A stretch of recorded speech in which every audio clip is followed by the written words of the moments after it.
Kenalkan, nama saya Angela Mainta, mahasiswi program studi pendidikan biologi semester 4. Di sini saya akan menjelaskan mengenai indera penglihatan yang terdapat pada sistem indera manusia. Oke teman-teman, langsung saja kita masuk pada poin-poin yang akan kita bahas. Yang pertama, yang akan kita bahas itu fungsi mata. Kemudian yang kedua itu anatomi mata beserta fungsi. Ketiga, mekanisme indera penglihat. Dan yang keempat, gangguan pada indera penglihat. Oke, materi yang pertama, fungsi indera penglihat atau mata. Jadi fungsi dari indera penglihat atau mata ini untuk kita bisa melihat. Nah, jadi fungsi utamanya itu memungkinkan kita melihat. Jadi mata itu dia akan mengubah cahaya untuk menjadi gambar, di mana akan melalui tahapan-tahapan yang akan kita bahas sebentar pada mekanisme penglihatan. Nah, selanjutnya anatomi mata dan fungsi mata. Dan fungsi dari bagian-bagian anatomi mata ini kita bisa melihat pada layar. Di sini sudah terdapat atau gambar dari anatomi mata dan juga fungsinya masing-masing. Ada kornea, pupil, iris, aqueous humor, kemudian ada otot rectus lateral, ada sklera, koroid, retina, kemudian ada vitreous humor, lensa mata, conjunctiva.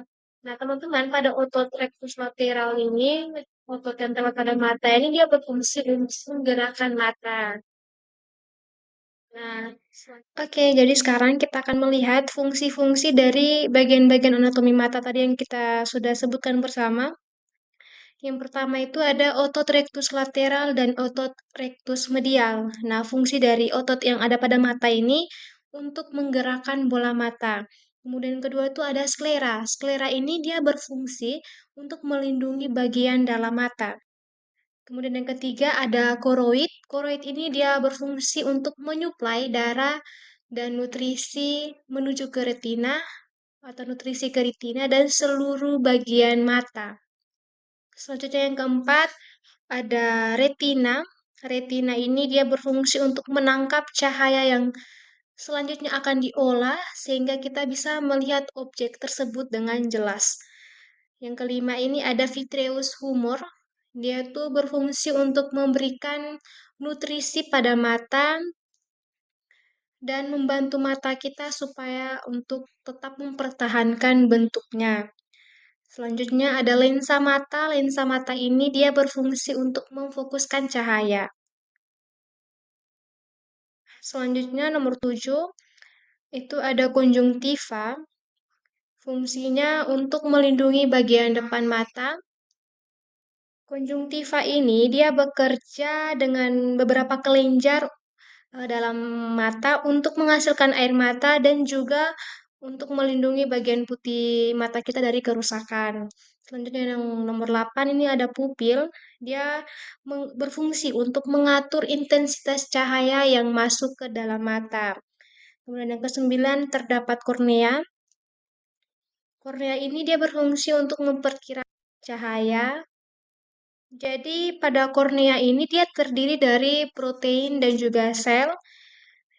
Dalam kornea ini dia tidak memiliki yang namanya pembuluh darah. Tidak seperti sebagian besar jaringan yang ada dalam tubuh manusia.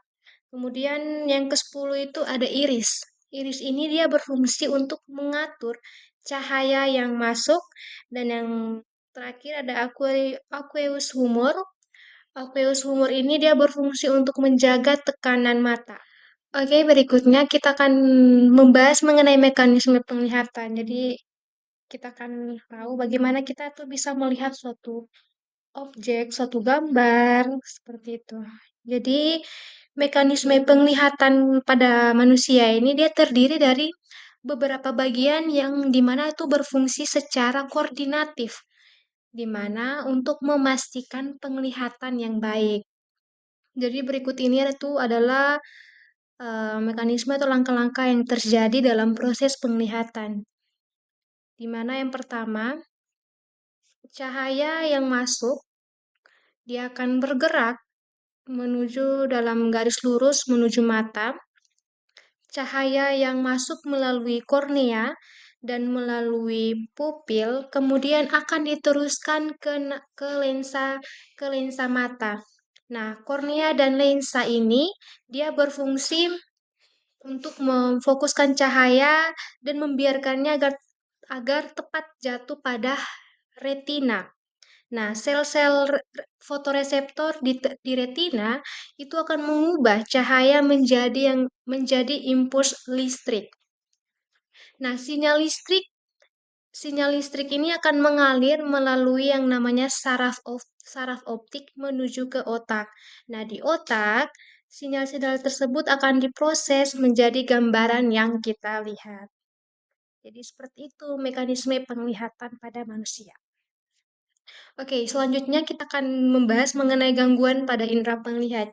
Gangguan yang terjadi pada mata kita. Yang pertama itu ada astigmatis. Astigmatis ini gangguan berupa penglihatan menjadi kabur. Jadi teman-teman, hal ini itu terjadi karena penderita gangguan ini itu dia tidak mampu untuk melihat garis-garis horizontal maupun vertikal secara bersama-sama. Nah, mata itu tidak mampu untuk memfokuskan pandangan dikarenakan kornea mata itu tidak berbentuk bola. Nah, kelainan ini itu bisa diatasi dengan kita menggunakan kacamata seperti itu. Kemudian gangguan yang kedua itu ada miopia. Gangguan ini gangguan yang tidak dapat melihat jauh atau rabun jauh. Hal ini itu terjadi karena bola mata terlalu panjang dan juga bayangan benda jatuh di depan bintik kuning. Jadi kelainan ini dapat diatasi dengan kita bisa memakai kacamata berlensa cekung seperti itu. Kemudian gangguan yang ketiga itu ada hipermetropi. Gangguan ini di mana mata tidak dapat melihat dekat atau rabun dekat. Hal ini itu terjadi karena bola mata itu terlalu pendek dan bayangan itu jatuh di belakang bintik kuning. Nah, kelainan ini itu dapat diatasi dengan memakai kacamata yang berlensa cembung. Jadi tadi pada miopia itu diatasi dengan memakai kacamata yang berlensa cekung, sedangkan pada hipermetropi ini eh, bisa diatasi dengan memakai kacamata yang berlensa cembung atau positif. Selanjutnya gangguan yang berikutnya itu adalah katarak. Gangguan ini di mana lensa mata itu akan menjadi kabur dan juga keruh. Gangguan ini menyebabkan cahaya yang masuk itu tidak bisa mencapai retina. Biasanya katarak ini dia diderita oleh orang yang berusia lanjut. Nah, katarak ini bisa diatasi dengan cara melalui tindakan operasi. Jadi itu adalah gangguan pada indera penglihatan pada manusia. Yang pertama ada astigmatis, kedua miopia, ketiga hipermetropi, dan yang keempat itu ada katarak. Baik, sampai di sini sudah materi kita pada hari ini mengenai indera penglihatan pada manusia. Sekian dan terima kasih.